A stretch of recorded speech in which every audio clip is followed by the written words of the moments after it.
when you actually make room for God to do so. Like, I made up my mind. Like, I try to make it in the forefront of my mind instead of the background of my mind. Like, God, I want to be open to hear from you all day, anytime. Like, I don't want to miss it. And I've been working with my brain and telling it, like, hey, brain, you need to look out for the voice of the Lord. It might not be loud. It'll probably be very quiet. So I need you to be on the lookout for that. That is the most important thing, no matter what I am doing. God's voice is the most important thing. And so I've actually said that to myself. I started speaking to my brain. Sounds goofy, but it's helped me with a lot of things. And that I'll be like, hey, brain, this is what we need to remember today. Hey, brain, this is what we need to have on the forefront of our mind today. Hey, brain, let's set a meeting at such and such time to do this. And you would be shocked at how much it helps. No, it gets better the more I do it. So it's a learning process of me. I don't want to call it hacking my brain. I'm going to call it more, I asked God to teach me how to work with the brain that he gave me. And I didn't know how. And it's now gone haywire on me, where all of my mechanisms that were working before, they don't work now. And so I've had to go and ask God, hey, will you please teach me how to work with my brain so that I can get the things done that I need to get done. That being said, so here I was this morning, this journey with my hair that God has had me on, when I asked him to teach me how to do the hair that he gave me, how to honor it, how to steward it, because it's the hair that God gave me and he called it good. And so I typically keep a running, when I am at home doing anything, I typically have on Afrobeat, Christian music, or maybe like an HGTV sort of thing. But of late, even more, as I've been learning more and more about my hair and paying attention to that, and whatever God is using, he's using my hair to work on other areas of my life, and it's just fantastic. So I'll keep a running list of commentary of people talking about how to do natural hair, giving encouragement about natural hair, etc., etc., etc. So I was watching a woman, I think her thing is Classically Kept, and she was specifically speaking on, so for hair retention, length retention tips. So one of the things that she had said was that if you are more important about your hair growing, there's a different, if you just want to play around and experiment, etc., that's fine. But if length retention is your primary goal for your hair, these were her tips. And one of them was, quit jumping on every single new bandwagon. Find a routine that works for your hair and stick with it. Now, if there's a breakdown in that, like something isn't working anymore and you need to find something else, that's one thing. But don't do the latest trend, like no oils and butters, only flat ironing, only this, only, like, there's always something new coming out. Find what works for you and stick with that for length retention, for health, etc. And so as I was listening to that, God dropped the story of Naaman in my spirit. And I had to go find it. It was 1 Kings 5. And I actually did another video and it got way too long. And I was trying to remember which one of the prophets it was. It was Elisha. And so in this story, Naaman is a high-ranking officer in the kingdom that he's in, and he comes down with leprosy, and nobody can cure him, no one can help him. You know, in leprosy, you've got to be put away. This is a direct threat to, you know, his livelihood. And so he happened to have a servant who was an Israelite, and they said, hey, I know someone, there's a man in my country or whichever that can heal you of this. His name is Elisha, and you know, you can be cured of your leprosy. And so Naaman goes and gathers his servants with gifts and this and that and the other, with this great pomp and circumstance, and goes to Elisha. And Elisha doesn't even bother to come down and meet him. He was kind of spicy.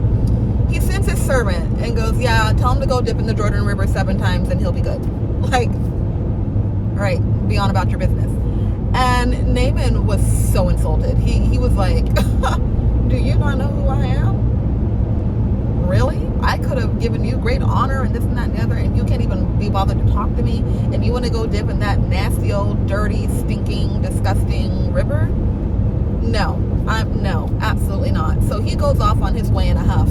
And his servant, this is another lesson, just a small little nugget, that you can think about. His servant had enough kind of confidence, I believe, to me, like in the character of Naaman, to be able to speak up, right?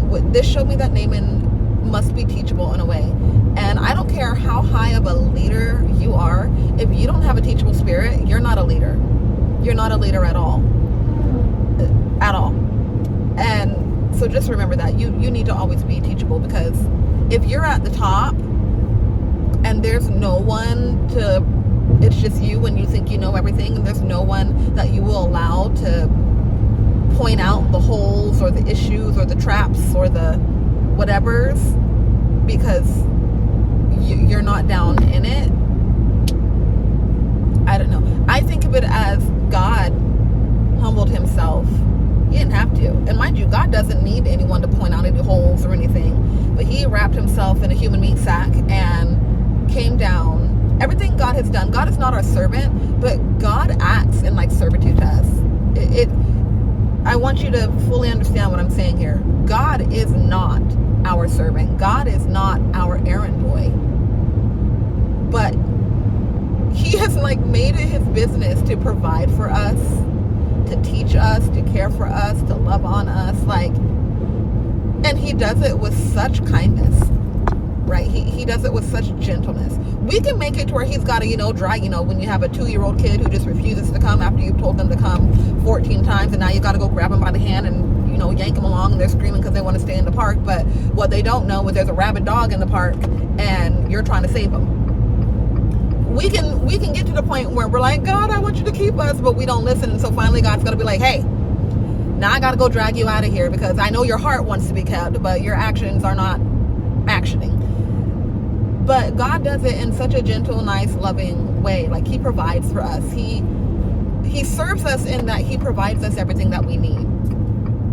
And he doesn't have to. He is the God of the universe. He could just leave us to scrounge for ourselves and say, create your own stuff out of nothing.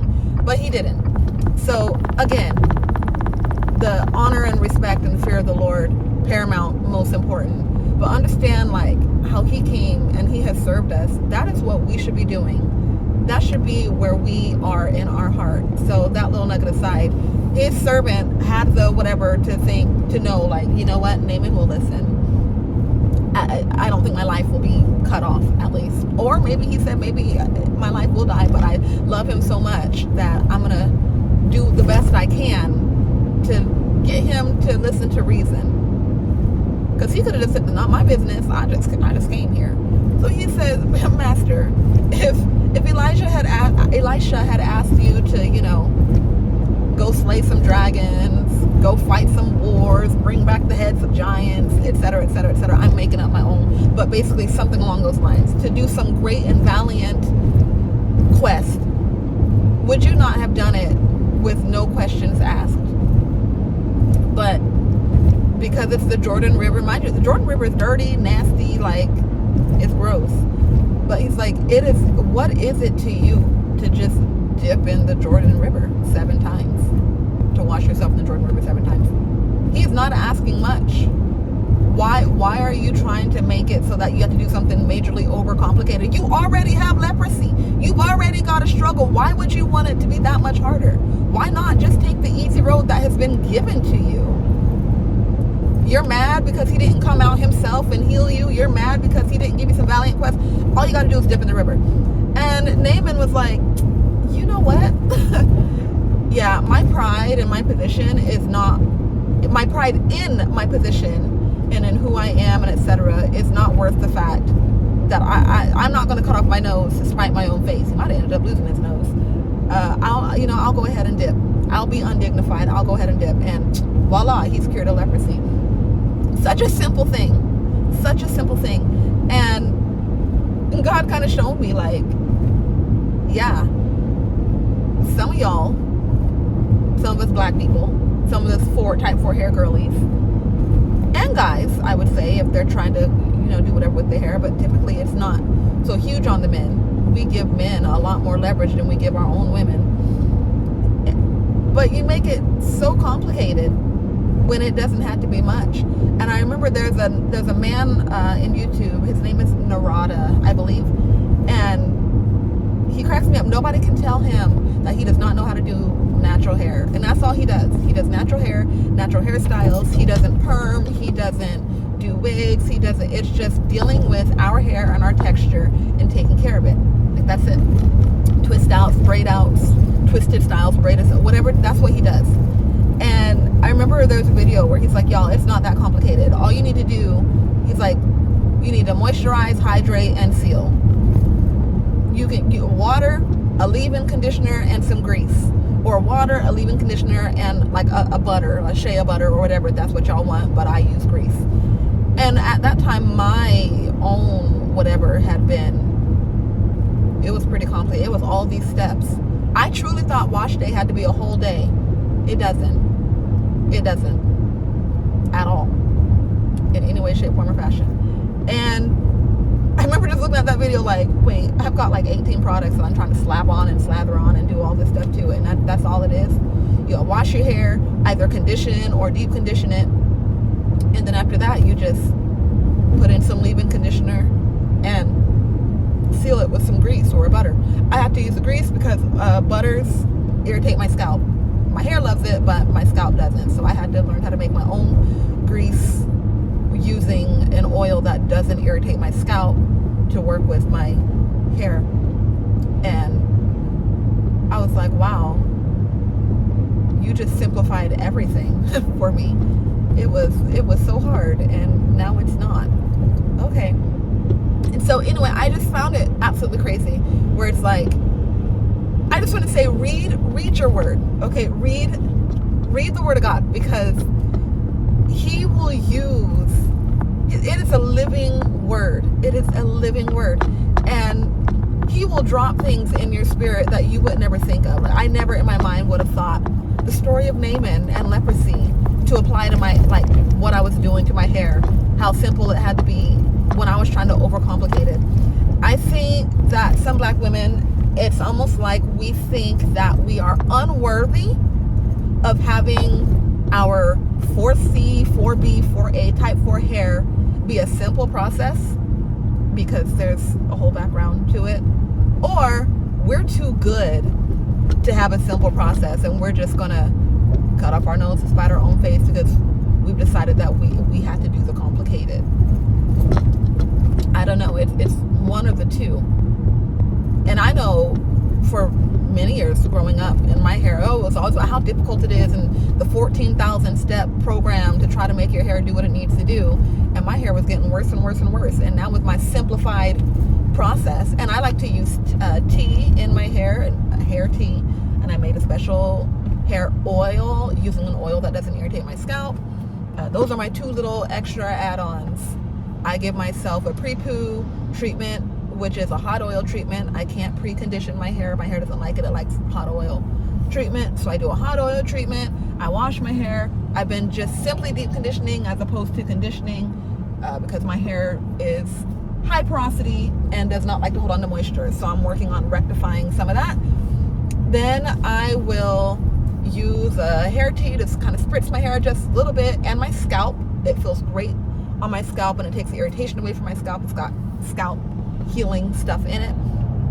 Add my leave-in conditioner and add my grease, and then I typically just twist it up for the week up until Sunday, Saturday or Sunday, and that's when I decide to do my hair up nice for Sunday. And so Sunday and Monday during the day I have a cute hairstyle, and then Monday night wash, rinse, repeat. It is such a simple process, and we made it so hard. And God used the story of Naaman to be like, yeah, remember, it does not have to be this hard. But in other areas of our life, like, it doesn't have to be this hard. Why are we trying to make it so hard? Why are we trying to make it so hard to live for him? Why are we trying to make it so hard to have rest? Why are we trying to make it so hard to be content in life? Why are we trying to make it so hard to insert whatever thing here? It does not have to be that hard. God did not design life to be hard. We're the ones who overcomplicated it. And I believe God is trying to bring us back to a place of like simplicity where you can have true joy, because there is room for God to speak into your life and move in your life instead of having to constantly declutter your life before being able to give you an ounce of anything. And the moment God declutters it, we clutter it back up again and say, God, how come we don't have the things that we're asking you for? And he's saying, well, you can have it. It's right here. Like, I have the stuff. But you keep on cluttering it back up with all of these things that I keep on taking out, and then you put it back in. It's not serving you. It's not serving you. And it can be hard. I know my own issue is because there's many things that I've lost, and it's hard. I tend to hold on to everything. I like to keep things for memories, but the memories are in my head. Memories are here. The feeling, I can still bring up that feeling. And some of these things that are just taking room in my life, in my home, etc., they're taking space. And the big things that I want, that I've been asking God for, like if God handed me some of the things that I asked for today, like someone showed up with a truck and gave me the things I asked for, there would be nowhere for me to put them. There'd be nowhere for me to put them.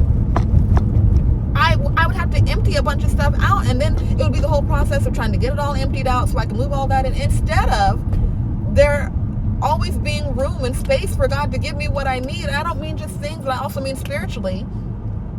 And then when it's time for God, like, we need to be comfortable with space in our life.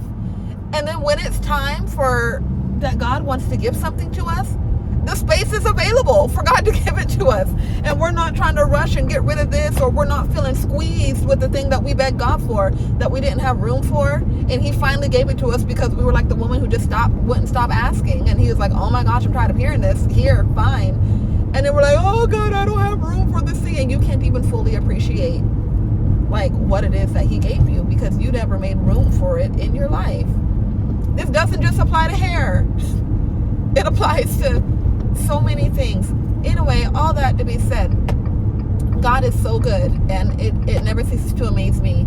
Just read your word, y'all. Read your word, because God will speak to you. Like he will speak to you if you let him. But you've got to let him. You've got to let him speak to you. You've got to let him,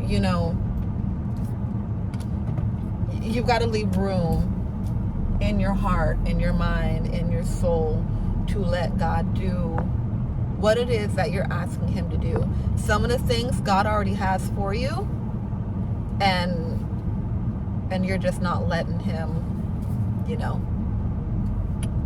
not giving him the space to be able to give it to you. Anywho, that's all that I have for today. I hope that this blesses someone. If not, maybe it was just a blessing for me that I needed to think of and remember, and etc. But hopefully this will bless somebody today. All right, bye.